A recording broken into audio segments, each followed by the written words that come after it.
ఇంక్లాబ్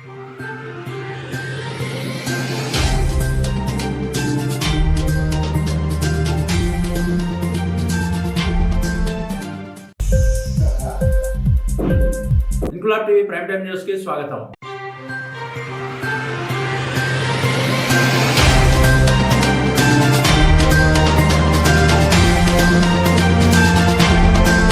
కామారెడ్డి పట్టణం నడిబొడ్డున నిజాం సాగర్ చౌరస్తాలో ఉన్న ప్రధాన తపాలా కార్యాలయం ఆవరణలో ఉన్న పాస్పోర్ట్ ఈ సేవా కేంద్రంలో అగ్ని ప్రమాదం సంభవించింది. దీంతో కార్యాలయంలో ఒక్కసారిగా పెద్ద ఎత్తున మంటలు వ్యాపించాయి. పోస్టాఫీస్ పాత కార్యాలయంలోనే పాస్పోర్ట్ ఈ సేవా కేంద్రాలు కొనసాగుతున్నాయి. కార్యాలయంలో ఉన్న ముఖ్యమైన ఫైల్స్, కంప్యూటర్లు, ఆఫీసులో ఉన్న కాగితాలకు మంటలు అంటుకుని పెద్ద ఎత్తున మంటలు చెలరేగినట్లు తెలుస్తోంది. ఇక ఈ ప్రమాదంలో కార్యాలయంలో ఉన్న ముఖ్యమైన పత్రాలు, ఫైల్స్ కాలిపోయాయి. ప్రధాన రహదారి పక్కనే కార్యాలయం ఉండడంతో స్థానికులు గమనించి పోలీసులకు, ఫైర్ సిబ్బందికి సమాచారం ఇచ్చారు.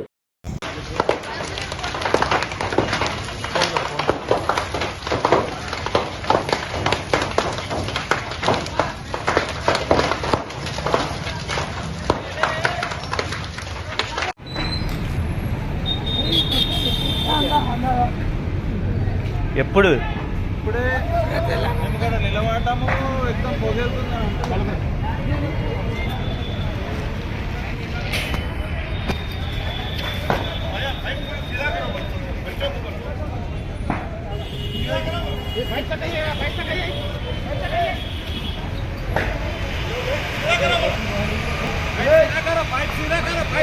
ఇంక్లాబ్ టీవీ వీడియోలు మీకు నచ్చినట్లయితే లైక్ చేయండి, షేర్ చేయండి, కమెంట్ చేయడం మర్చిపోకండి. సబ్స్క్రైబ్ చేయని వాళ్ళు వెంటనే సబ్స్క్రైబ్ చేసుకోండి. మా వీడియోలు మీరు వెంటనే చూడాలనుకుంటే కింద ఉన్న గంట సింబల్ని గట్టిగా కొట్టండి.